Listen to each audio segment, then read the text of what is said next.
सुलभा 16 वर्ष की सुलभा थी। ऐसा गुरुजी से उसकी माँ को बोला मेरे को दीक्षा दिलाओ। शादी वादी बाद में, पहले आत्मा परमात्मा की असली शादी हो जाए। तो उसका बाप तो पहले ना ना बोलता था, लेकिन माँ ने मदद किया तो दोनों ने फिर गुरुजी से दीक्षा दिलाई। और गुरुजी से दीक्षा लेकर रोज एक टक देखती थी फोटो को और जप करती थी। इसे करते करते उसकी कुंडली शक्ति जागृत हुई, मूलाधार स्वाधिष्ठान केंद्र जागृत हुआ, फिर मणिपुर केंद्र विद्या शक्ति का केंद्र। एक बार पढ़े और फटाक से याद रह जाए। कभी तो शक्ति उभरने लगी, कभी प्रकाश दिखने लगे। अब तो सुलभा को चारों तरफ से जो सहेलियां हुड़दूत करती थी वो भी सब मान देने लगी। सुलभा ने देखा कि मंत्र दीक्षा लिया और नियम से 1-1 घंटा जप करती हूँ, मेरे तो पढ़ाई में तो हो गया, लेकिन दूसरा भी कुछ अनुभव है। सुलभा लगी तो लगी, आखिर गुरु ने कहा ये रिद्धि सिद्धियां तो तेरे को मिली है, दूसरी कई शक्तियां भी उसकी जागृत हो गई। गुरु ने कहा बेटा इन शक्तियों का प्रदर्शन नहीं करना। हनुमान जी के पास इससे भी बड़ी शक्ति थी, रिद्धि सिद्धि अष्ट सिद्धि नवनिधि। फिर भी हनुमान जी ने राम जी का सत्संग किया और ब्रह्म ज्ञान पाया तो ब्रह्म ज्ञानी हो जा।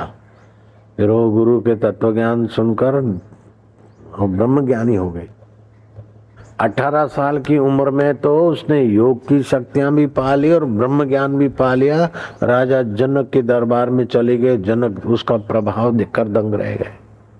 जनक ने पूछा कि वो जमाने में लड़कियां राज दरबार में नहीं जा सकती थी, कोई महिलाएं भी नहीं जाती थी, तो एक लड़की और राज दरबार में, बेटा तेरे को किसने सताया है, क्यों राज दरबार में आई?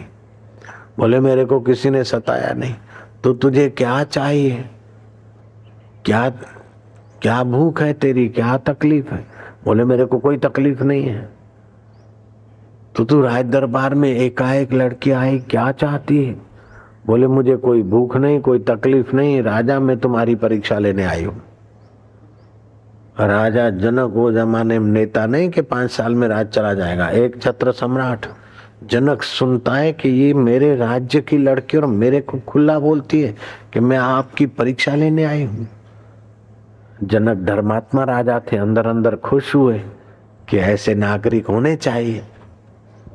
बोले मेरी परीक्षा लेने आए? कि हाँ राजन, मेरा परिचय तो यह है कि मेरा नाम सुलभा है। मेरे माँ बाप मेरी मंगनी की चिंता कर रहे थे। मैंने कहा ये मंगनी बाद में देखा जाएगा, असली जीवात्मा परमात्मा की मंगनी हो जाए, शादी हो जाए।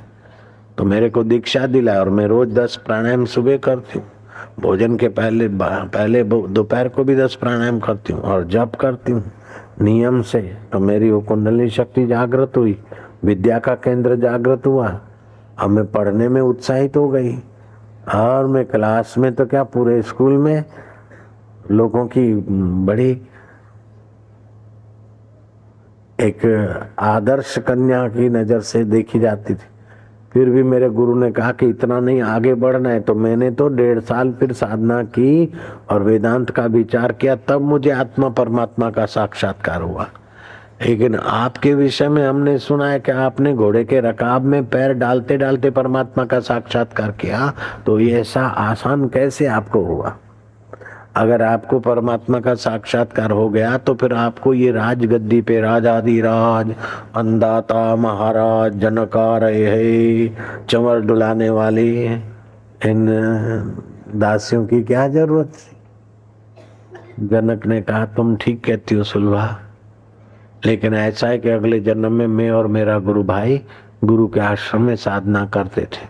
मैंने अपने छोटे गुरु भाई को मुंडन कराया था तो टकोरे मारे, गुरुजी नहीं थे, वो रोता था। फिर गुरुजी आए तो गुरुजी ने श्राप दिया कि तेरा गुरु भाई जब परमात्मा का साक्षात्कार करेगा और गुरु बनेगा, तू इसका शिष्य बनेगा, तभी तुझे भगवान का दर्शन होगा।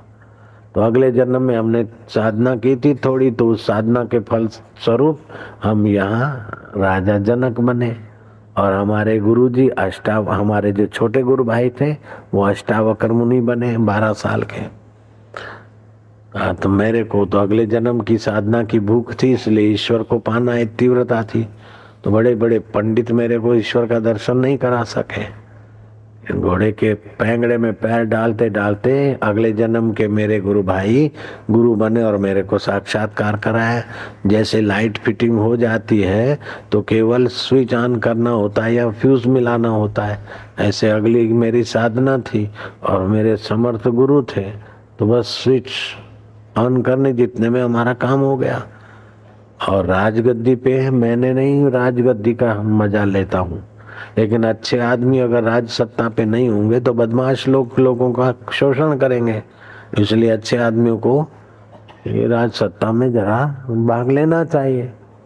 और ये चंवर डुलाने वाली मैंने नहीं रखी, ये तो परंपरा से चलता है। तो राज तो होता है दबदबे से, तो राज्य में थोड़ा आडंबर चलता है। मैं तो कोई गुरु तो हूं नहीं कि सादा सुधा, मैं तो राजा का पाठ अदा कर रहा हूँ, इसलिए चंवर डुलाने वाली ये वो रखी है। बाकी सुलभा मैं सत्य कहता हूँ कि मेरे एक हाथ पर कोई केसर कस्तूरी चंदन का लेप कर दे और दूसरे हाथ पे नाली में से कीचड़ लाकर लेप कर ले, तभी भी मेरे को सुख या दुख नहीं होगा। चंदन को पाकर मैं अपने को सुखी नहीं मानता, और कोई कीचड़ का लेप करे तो मैं अपने को दुखी नहीं मानूंगा, क्योंकि लेप हुआ है शरीर पर और ये शरीर तो एक दिन मिट जाएगा। इसमें सुखी दुखी क्या होना, मैं तो अमर आत्मा हूँ, चैतन्य हूँ, ये मेरा ज्ञान सजाग रहता है। इसलिए मुझे सुख दुख लाभ हानि जीवन मरण सब स्वप्न लगता है, लेकिन चैतन्य स्वरूप परमात्मा मेरा मुझे अपना लगता है। जैसे शिव जी अपने आत्मा को जानते मैं ब्रह्म हूँ, जैसे कृष्ण अपने को आत्मा जानते हैं, जैसे श्री रामचंद्र जी अपने को आत्मा ब्रह्म जानते हैं, अपने को शरीर नहीं मानते, मैं ऐसा ही अपने ज्ञान में जगा हूँ। तो सुलभा ने सवाल पूछे और जनक ने जवाब दिए। जनक ने पूछे तो सुलभा ने जवाब दिए। जनक गदगद हो गए कि 18 साल की लड़की 16 साल तक तो जिसको खबर भी नहीं अध्यात्मिकता, और 2 साल में योग शक्ति भी पा ली और परमात्मा का साक्षात्कार कर लिया। सुलभा को ऊंचे आसन पर बिठाया और राजा जनक ने उसका अर्घ्यपाद से पूजन करके आरती किया। भारत की कन्या कितनी महान बन सकती है।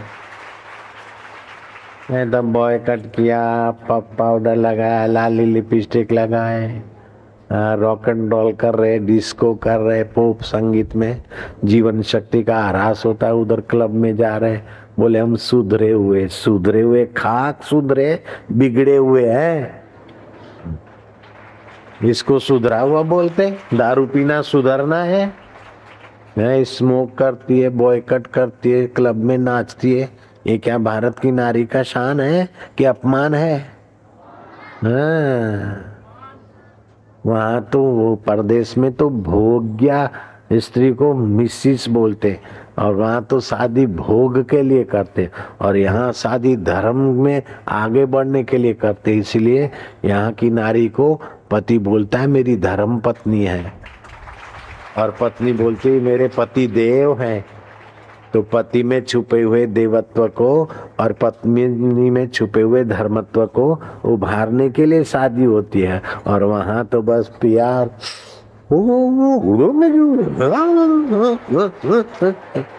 और भूत जैसे ढूंढ ढूंढ के डांस करेंगे, बूट पहन के रोटी खाएंगे, कांटेदार चमचों से मीट खाएंगे, होटलों में खाएंगे। 100 शादियों में 65 शादियां तो डाइवर्स में बदल देते हैं अमेरिका में।